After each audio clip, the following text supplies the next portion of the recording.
Hi guys, and welcome to this Patreon exclusive watercolor tutorial.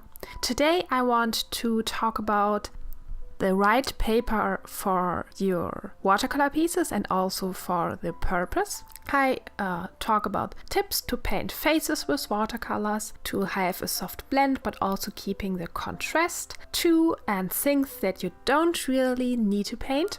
And thank you for your wonderful questions. This always helps me to create better tutorials for you. And I also talk about what I do to have a nice color palette and how to work from different references to make a better composition without using Photoshop. Because not all of you have Photoshop and sometimes it is not even required, and especially it trains your brain to think a little bit more about your composition. So sometimes it's good to not use Photoshop for completely making your reference picture. And I will start with the first point, and that is the right paper for your purpose. And some of you might remember that I have a sketch or yes, a drawing from this piece done before, and I also uploaded a video on my YouTube channel how I just did this sketch, and I initially even shaped down the paper on wood because I wanted to proceed with this piece as a watercolor piece on toned paper. But pretty soon I realized that the paper was too grainy for the things I wanted to do. I already used this paper earlier, I think 2 years ago, and I had nice results, and I thought, why isn't it working? Is it me? Did I forget how to use it properly?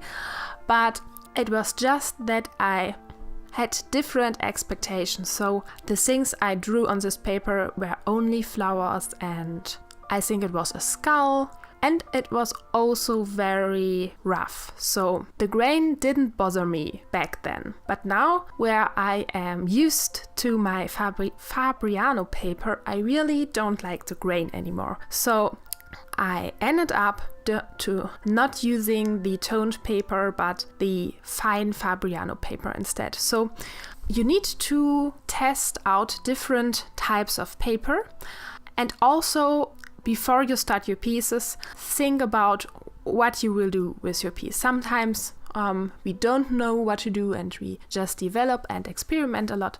But when I know I want to use watercolor, just not in a decorative way, but in really important places of the painting, for example in the face, or I want to paint out flowers and I want to have certain patterns of the watercolor, rather than just filling out an area and then completely overpaint it with color pencils, then I need a better watercolor paper. When I just want to fill out an area, then just paint over the complete area with color pencils, and then even, I don't know, use inks. The watercolor doesn't play a very important role in this piece. So think about what you want to do with your piece and how it should look in the end, or at least which techniques you want to apply on your piece.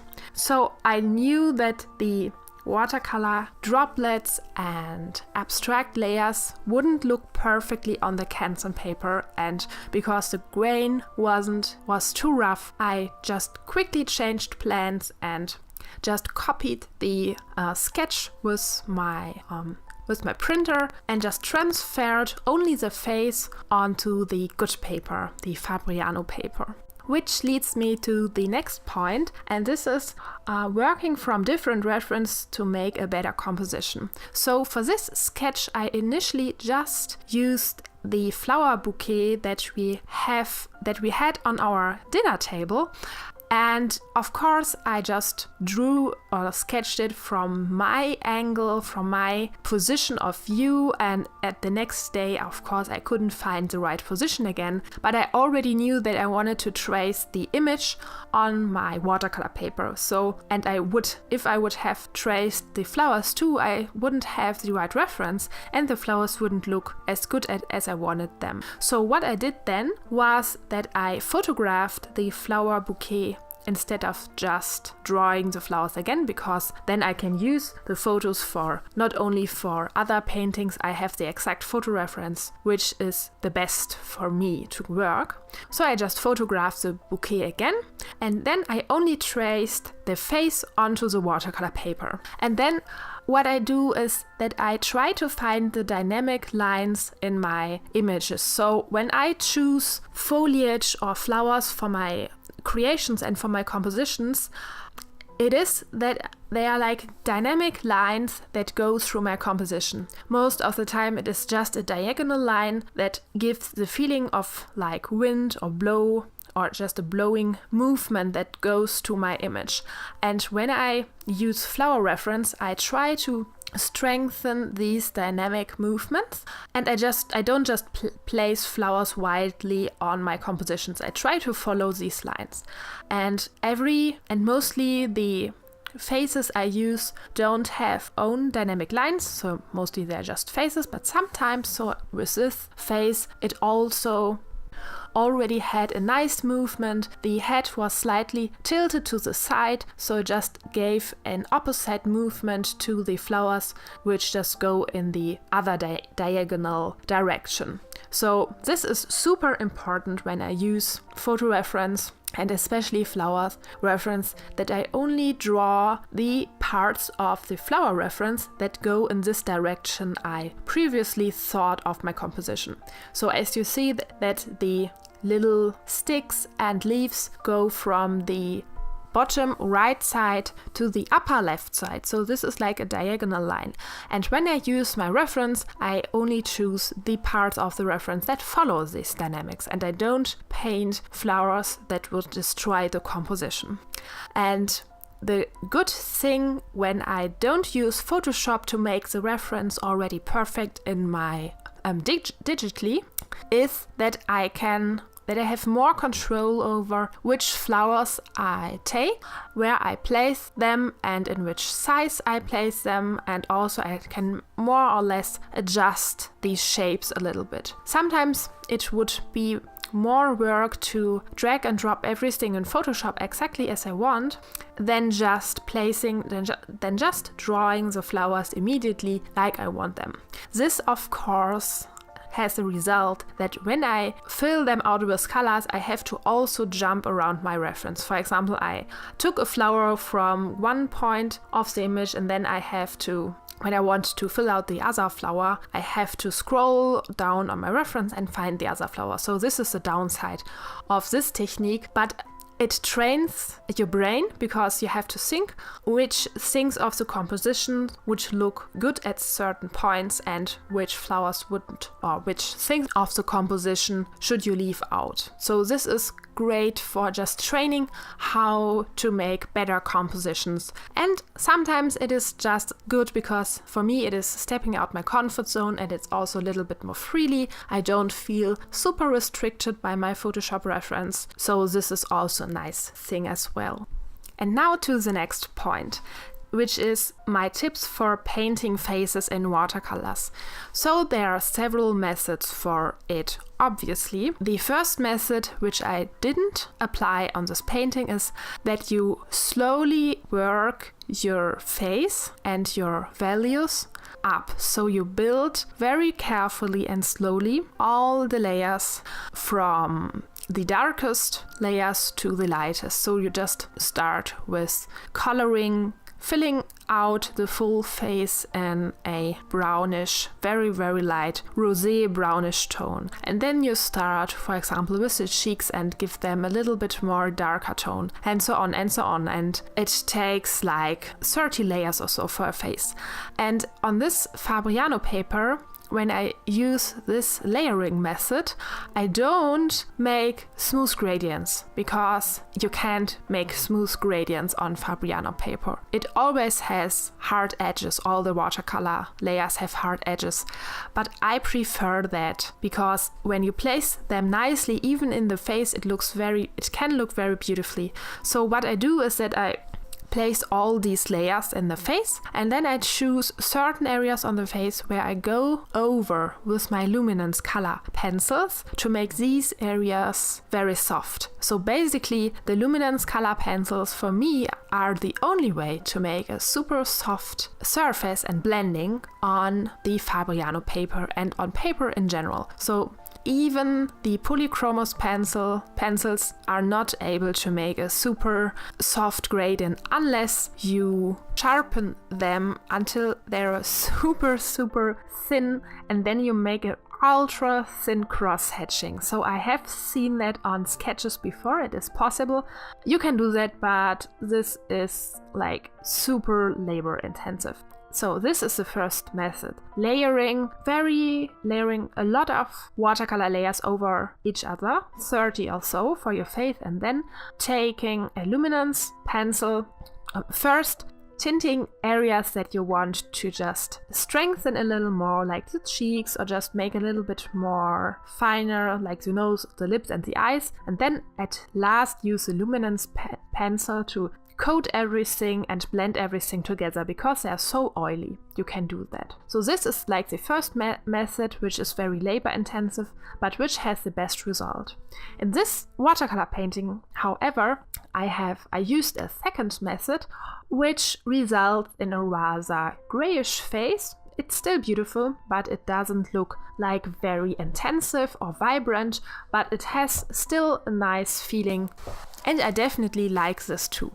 And for this one I just used a regular HB pencil and a 4B pencil, and with those and a tool that looks like a thick pen, but it is just made out of paper mache or something like that, or just cartonnage, and this is for smudging your pencil. So you can also use just a towel, but this paper smudger is pretty sturdy, so you can really work on the paper, but you really need a strong paper. So the Fabriano paper is really thick and strong, and it endures the process of smudging it with the paper smudger.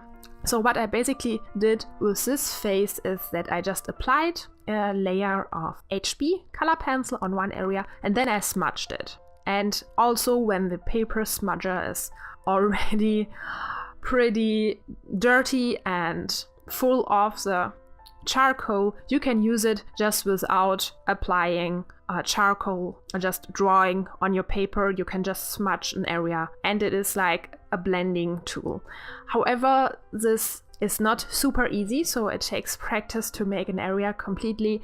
So what I do is that I, for example, make one area with a paper smudger, then draw a little bit over it with the HB pencil, and then go over it with a soft towel, and then smudge again a little until the area looks nice. And this really took a long time. And like, the result is not super perfect, but I think it's still okay. And initially I wanted to have the face in black and white, but I couldn't resist to add colors. And what I did then was that I just added a very light coat of burnt sienna and I think some red tones, just a very pastel-like coat, and put it over the face and also some layers over the lips and over the cheeks.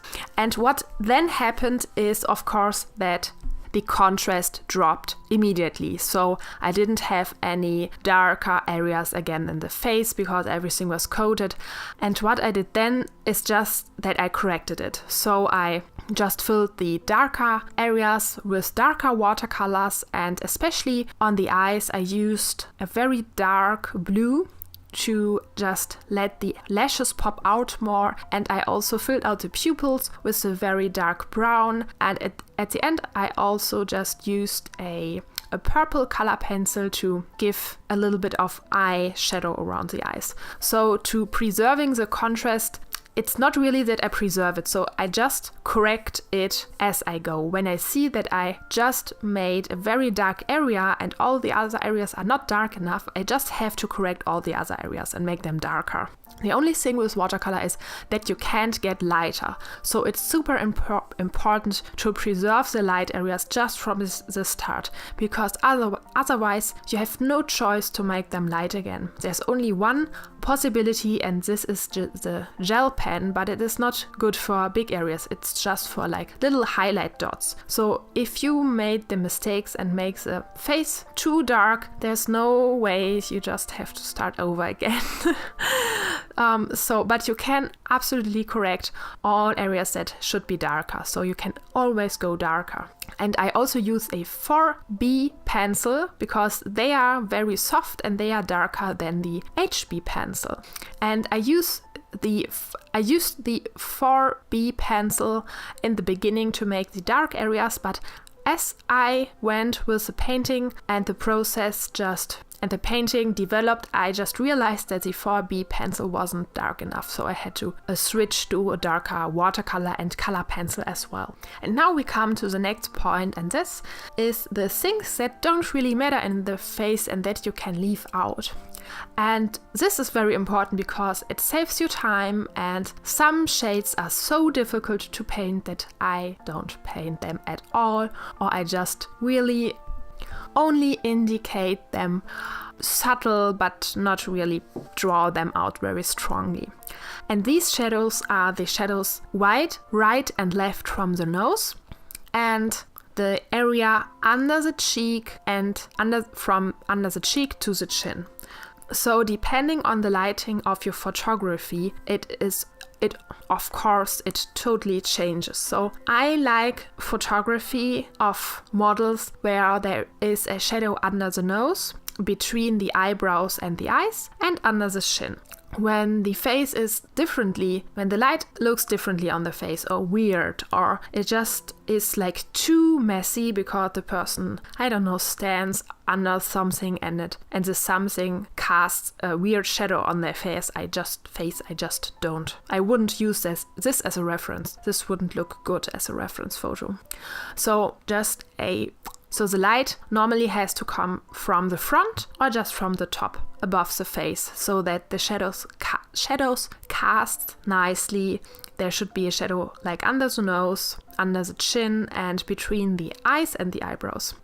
And when I have this light, the shadows that I don't paint so strongly are the shadows left and right from the nose, because when I would paint them too dark, the nose would look really big and not really feminine, so I don't do that. I just really indicate them slightly, and most of the time the shadows under the cheeks and like around the chin are very difficult to paint. So if I don't have full control over my drawing, which I didn't with this piece because the pencil drawing is not as controllable as if I would paint with color pencils. I feel with color pencil it is more easier for me to control an area. So I left like the difficult parts a little bit out, so I sheeted a little bit. I just made the whole area around the chin more or less in one color value.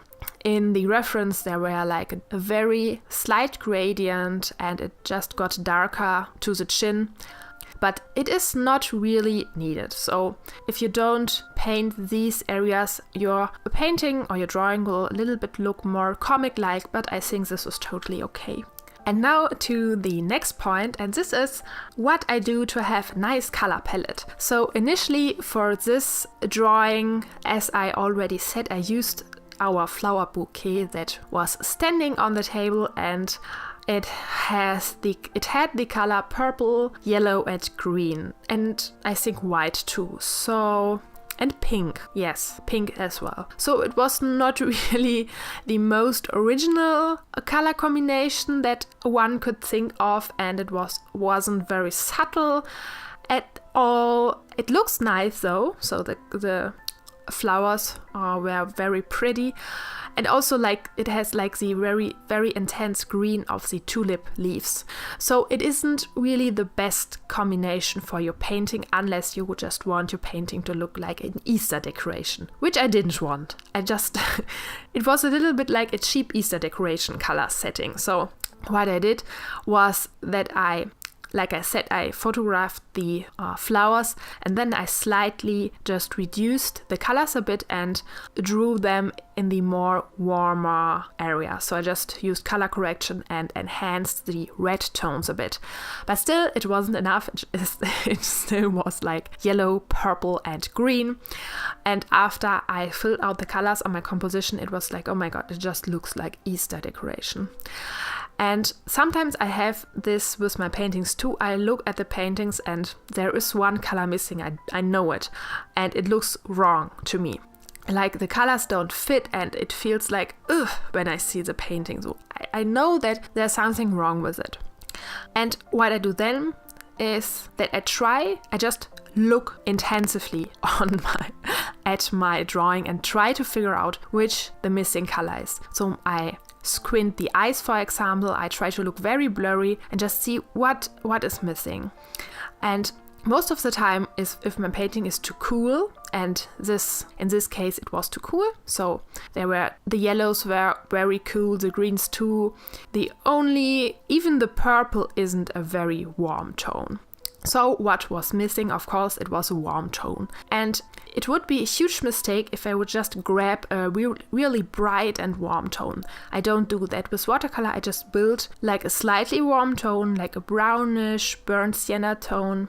And then I slightly work, and then suddenly when I place this subtle color, I already see it already happens that this is the right color. So the painting needs more of this color. So what I do then is that I just strengthen this color and just add more of this color and layering more of it. And I don't only layer it in the areas where I don't have filled with color out yet. I also just added slightly some of this warm tone on the roses, just to get a little bit of this very cool feeling off. And also in the hair, so that I have like this nice warm and blue tones and a more or less cool yellow tone. So this is basically my tip on how to make a good color palette if you haven't figured it out before you start, that you just, when there is a point in your painting when it feels wrong and you know it's because of the colors, just put it aside, look at it, and try to feel which are the colors that are missing. And if you're not sure and you don't know if you can just put the color in there and destroy your painting, what I would suggest is that you imitate just on a different piece of paper your colors, and then try to add colors you think that fit to them and place them beside your colors, and then you just choose those which fit, and then you can just place them on the painting.